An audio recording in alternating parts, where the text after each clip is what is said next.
අපේ අතේ තිබිච්ච දෙයක් තමයි අපි නැති කරගත්තේ. ඉතින් මම හිතනවා මේව හොඳ පාඩම් මේ ප්ලේයර්ස්ලට මේ වගේ අවස්ථාවක් මම හිතන්නේ ආයිත් අපිට අපේ රටේ මේ වගේ අවස්ථාවක් නොලැබී යාම මට හරි දුකක්. Hi Jay, this is Zahid Malik from Pakistan. How you rate this World Cup as a Sri Lankan performance, and what about the today match as well?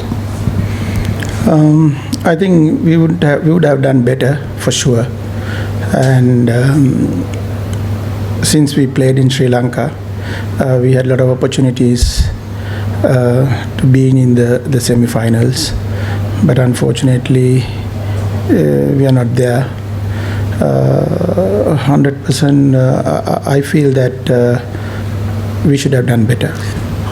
Sanath, disappointing campaign and commiserations, but Sri Lanka won the T20 World Cup in 2014. After that, in the next 12 years, Sri Lanka have failed to qualify for the semi-final of a single ICC event. Do you think Sri Lankan cricket needs a radical overhaul? It was a bit unfortunate that after 2014 we have not even qualified for a Super 8. This is after a long time we qualified for Super 8, and that was good. And but like I said earlier, the consistent performance is the key. So if we want to do well as a team, we need to click the batting and bowling both. It's a bit unfortunate that we have quite good players. We have players, and we need to play under pressure. We need to perform under pressure. So there are a few things we need to get it right at the moment. So I think yes, we came after a long time into Super 8. Sanath ඔබ හිතන විදිහට කොතනද මේ campaign එකේ මේ වැරදුනේ ලොකුම අඩුපාඩු තියෙනවා නම් වැරදුනේ පළවෙනි මැච් එකේම වනිදු හසරංග ගියපු එක ලොකු වැරද්දක් වුණා මට. මම කෝච් හැටියට මම හිතනවා එයා මගේ ටීම් එකේ හිටපු බෙස්ම ප්ලේයර් ඕල් රවුන්ඩර් එයා ගියා. ඊට පස්සේ ඉෂාන් මාලිංග ගේ ඩිස්ලොකේෂන් එකක් තිබ්බා ෂෝල්ඩර් එකේ. ඊට පස්සේ මතිෂ පතිරණ started to හොඳට බෝල් කරන පටන් ගත්ත ගමන් මතිෂ පතිරණ ඉන්ජර් වුණා. ලාස්ට් ගේම් එකේ කුසල් මෙන්ඩිස්ගේ හැම්ස්ට්‍රින්ග් එක ගිහිල්ලා අපි සෙල්ලම් කරන්න ඕනේ. ඉතින් මට ඒ වගේ පසුබෑම් තිබුණා. ඒක හැබැයි නිදහසට කාරණයක් නෙවෙයි. ඒකට රිප්ලේස්මන්ට් අපි ඒකට පර්ෆෝම් කරන්න ඕනේ. ඉතින් අපේ ඒ ආපු අය ඒ රිප්ලේස් කරපු අයත් එක්ක ටීම් පර්ෆෝමන්ස් එක ඒ ස්ටෑන්ඩඩ්ස් වල මම හිතනවා කම්පීට් කරද්දී අපි එතන හිටියේ නෑ. මොකද ඉංග්ලන්ඩ් මැච් එකේ අපිට හොඳ ඔපචුනිටි එකක් තිබ්බා පල්ලේකලේ 140ක් චේස් කරන්න. ඒක අපි unnecessary විදියට විකට්ස් ත්‍රෝ කළා. ඒක අපි පරාද වුණා. නිව්සීලන්ඩ් ගේම් එක අපි බැට් කරන්නේ හරියට අයිසරයක් එක්තරාමේ මෙතෙන්ට ඇවිල්ලා අපි හොඳ පර්ෆෝමන්ස් එකක් දුන්නා. ඉතින් මම හිතනවා අර කන්සිස්ටන්සි මම අර ඉස්සෙල්ලා කියන පර්ෆෝමන්ස් එක බට් ප්ලේයර්ස් වලට ප්‍රෙෂර් එක තියෙනවා. ඒක නැචරල්. ඒව නවතින්නේ නැහැ. අපි අපේ රටේ ගහනවා හොඳට කරන්න ඕනේ. ඒ ප්‍රෙෂර් එක තියෙනවා. ඒ ප්‍රෙෂර් එක ඇබ්සෝබ් කරලා චැලෙන්ජ් එකක් ඇටියට අරගෙන කරන්න ඕනේ. ඉතින් මට හරි දුකයි කෝච් හැටියට අපි ඒ සෙමි ෆයිනල් එකේ නැති එක. අපිට හොඳ අවස්ථාවක් තිබුණා මේ හැම ප්ලේයර් කෙනෙකුටම අපිට ඒ ඔපචුනිටි එක ගන්න. මොකද ලංකාවේ අපේ ප්‍රේක්ෂකයෝ අපේ මිලියන 22ක් ඉන්න මේ රටේ මිනිස්සු ගොඩක් ආස වුණා අපි සෙමි ෆයිනල් එක යනවා බලන්න. ඉතින් ඒ දුක තියෙනවා. ඉතින් මම ඇත්තට මේකට සෝරි කියන්න ඕන, සමා වෙන්න ඕනේ. මොකද අපේ අතේ තිබිච්ච දෙයක් තමයි අපි නැති කරගත්තේ. ඉතින් මම හිතනවා මේව හොඳ පාඩම් මේ ප්ලේයර්ස්ලට මේ වගේ අවස්ථාවක් මම හිතන්නේ ආයිත් අපිට අපේ රටේ මේ වගේ අවස්ථාවක් නොලැබී යාම මට හරි දුකක්. සනත් අද තරගය බලපුවහම ලකුණු සංඛ්‍යා ඉතා විශාල සංඛ්‍යාවක් ශ්‍රී ලංකා කණ්ඩායමට තිබුණේ. නමුත් අර ප්‍රේක්ෂකයෝ ක්‍රීඩාලෝලින් හිතුවේ නෑ මේ තරම් ඉක්මන් ළඟට ළඟා වී ඉවත් කියලා අපේ කණ්ඩායම. අද ප්‍රෙෂර් එකක් තිබුණ නැද්ද කණ්ඩායමට අද වඩාත් හොඳට මේ වගේ නිර්භීව ක්‍රීඩා කරන්න? අද මම හිතනවා වෙනදටත් වැඩිය ප්‍රෙෂර් එකක් තිබ්බා. ගොඩාක් ප්‍රෙෂර් එකක් තිබ්බා. මම හිතනවා ප්‍රේක්ෂකයොත් ගොඩාක් කනගාටුවෙන් මම හිතන්නේ තරඟට එන්නේ නැත්තේ. මම දන්නවා ඒක. ඒත් ඒ අය අපි ක්‍රීඩා කරේ විදිය මොකද අද අපි ආපු වෙලාවම දැනගත්තා තනනිල්ල වගේම අද පින්න වැටෙන ගතියක් තිබුණා හවස ඉඳන්ම. ඉතින් ඒකත් එක්ක රැ වෙනකොට තනතිල්ලේ පන්දුව පොඩ්ඩක් හොඳට එනවා. ඉතින් ඒකයි අපි ඉස්සෙල්ලම කාසිය වාසිය දෙන්නලත් අපි පන්දු යවන්න පටන් ගත්තා. ඉතින් අවසනාවකට වගේ මම හිතනවා අපි පොඩ්ඩක් ලකුණු ටිකක් වැඩියෙන් ගියා අපේ පන්දු යවන්නන්ගෙන්. ඒත් මම දැක්ක දේ තමයි පවන් රත්නායකයි දසුන් චානකගේ ඉනිං එක. ඒ කියන්නේ ලොකු පීඩනයක් එක්ක ක්‍රීඩා කරේ. ඉතින් එහෙම තමයි වෙන්න ඕනේ. පීඩනය කියන එක නැති වෙන්නේ නැහැ ප්‍රෙෂර් එක. ඒක ඕනම මැච් එක තියෙනවා. අපේ රටේ ගහද්දී ඒක වැඩි වෙන්න පුළුවන්, අඩු වෙන්න පුළුවන්. අපේ රටේ ගහද්දී අපිට සපෝට් එක වැඩියෙන් තියෙන්නත් පුළුවන්. එහෙම තියෙනවා නැත්තේ නෑ.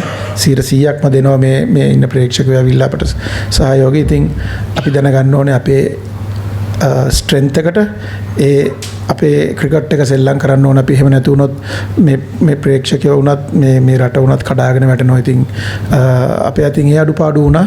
හැබැයි අපි අද ඒක හොඳ තරගයක් හැටියට නිමා කර එක තැනක් විතරයි. අපි පොඩි හොඳ තැනකට ආවා. තරගාවලියක් හැටියට ලෝක කුසලානයක් හැටියට මම නම් සන්තෝෂ නැහැ. ලකුණු පහකින් පරාජය වුවත් ප්‍රේක්ෂකයන් අවසාන මොහොතේ ගොඩාක් සතුටටපත් වුණා. ඒ ප්‍රේක්ෂකයන්ට දෙන්න තියෙන පණිවිඩය මොකද්ද මේ අවස්ථාවේ? මට හරි දුකයි ප්‍රේක්ෂකයෝ ගැන. මොකද මම දන්නවා ඒගොල්ලෝ මොනතරම් විශ්වාසයකින් කණ්ඩායම් පිළිබඳ තරඟවලට ආවද කියලා. පළවෙනි තරගයේ ඉඳන්ම මම හිතන්නේ ලංකාවට දෙන්න පුළුවන් ටීම් එකට දෙන්න පුළුවන් උපරිම සහයෝගය දුන්නා. ඉතින් මම ඒකට හැමදාමත් ස්තුතිවන්ත වෙනවා. දුක කනගාටුව තියෙන්නේ නැති, අපිත් එක තරහ තියෙන්නේ නැති, අපිට බනින්න නැති, සමාජ මාධ්‍යෙන් බනින්න නැති, ශ්‍රී තමන්ගේ පාරේ දකින්න අපිට බනිනවා ඇති. ඉතින් ඒක අපි පිළිගන්න ඕනේ. මොකද හේතුව ඒක තමයි මේ රටේ තියෙන එකම ක්‍රීඩාව, ක්‍රිකට් ක්‍රීඩාව. අපි ඒක දන්නවා. ඉතින් අපි ඒක හඳුර කරන්න දෙලාට ඒ අයට එන දුක වේදනාව ගැන අපි ඒක තේරුම් ගන්න ඕනේ. ඒක තමයි අපි බගාපත්ව අපි මේ විදිහට අපි ඉන්න ඕනේ. මොකද අපේ අඩුපාඩුව පිළිගන්න ඕනේ. ඒක ප්‍රේක්ෂකයන්ට අපිට දෙන්න බැරි වෙච්ච එක ගැන මම දැනුත් මගේ කනගාටුව මම ප්‍රකාශ කරනවා. Sorry, I'm so sorry, sir, to disrupt you, but we have to keep going. 1, 2, 3, and then we're finished. Thank you. Sanath, please, can everyone stop walking out because you're disturbing the cameras, please? This is very disrespectful. Thank you. Sanath, after the Sri Lanka-England game, Harry Brook in fact had said that more than any other wicket, Pawan's wicket was the key for England because considering the way he plays against spin. So the way he played today, that would be a fair assessment, right? And also a word on Shanaka's knock today. Yeah, I think right from the start,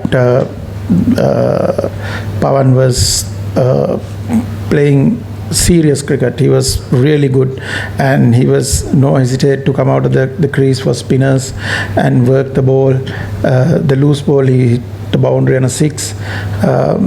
Young cricketer, never played before T20 cricket till he comes to this just before the World Cup, and he proved himself not only ODI cricketer and also T20 cricketer. I think great young talent for Sri Lanka, and it's good for the future Sri Lanka cricket, and I hope he will continue and he will do his hard work.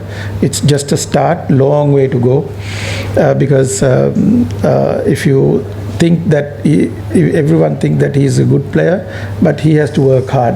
That's the key. So he has been recognized really well, and who's playing very good for spin and also pace, and young talent for Sri Lanka and good prospect for Sri Lanka cricket. And also Dasun Chanaka played a brilliant innings under pressure as a captain, and also for last 2 games we let down our cricket loving public, and they came big crowd to support Sri Lanka, but we couldn't deliver as a team, and as a coach I'm so disappointed with the results. And players tried their best, but that is not the best I want as a coach. I want them to be in a winning note, but in Sri Lanka, unfortunately, we couldn't deliver. So, as a coach, I'm sad and I'm disappointed. We would have been in semi-finals since we played in Sri Lanka. So, today, outstanding cricket, would have won that game. We just missed that for the winning 2 shots from Dasun, but it was good comeback. But we need to do a lot of things to get the team right direction to consistent performance. Tanushka?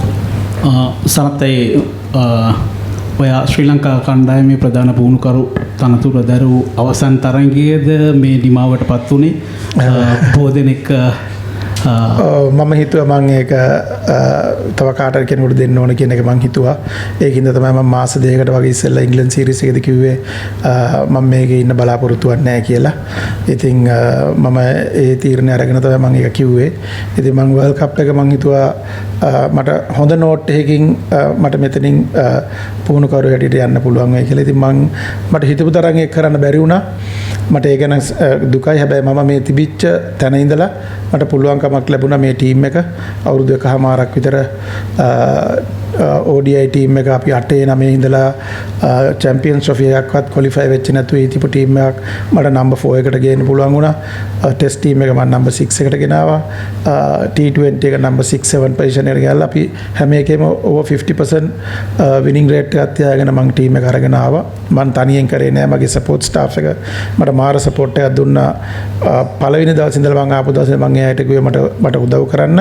මොකද මම coach කෙනෙක් හැටියට මට experience එකක් තිබුණේ නැහැ කියලා ඔයගොල්ලෝ ඔක්කොම දැක්කා. හැබැයි මම ගහපු ක්‍රිකට් එකේ හැටියට මට ඒක මැනේජ් කරන්න පුළුවන් වුණා. මම ඒක කරා. ඉතින් මම හිතනවා මම ඒ කරපු දේවල් වලින් මට සන්තෝෂ වෙන්න පුළුවන්. හැබැයි මට සන්තෝෂ වෙන්න බෑ. වර්ල්ඩ් කප් එකක් ඉවර වෙච්ච විදිය මට ඒ ගැන ටිකක් දුකයි. ටිකක් නෙවෙයි හොඳටම දුකයි. ඉතින් බලමු මගේ කොන්ට්‍රැක්ට් එක ජූනියර් එකක් තියෙනවා. ශ්‍රී ලංකා ක්‍රිකට් එකට මම තාම ඔෆිෂියලි දීලා නැහැ කිසිම දෙයක්. ඉතින් ඒගොල්ලොත් එක්ක මම ඩිස්කස් කරන්න ඕනේ ගිහිල්ලා කතා කරන්න ඕනේ මොකද්ද කරන්න කියන එක.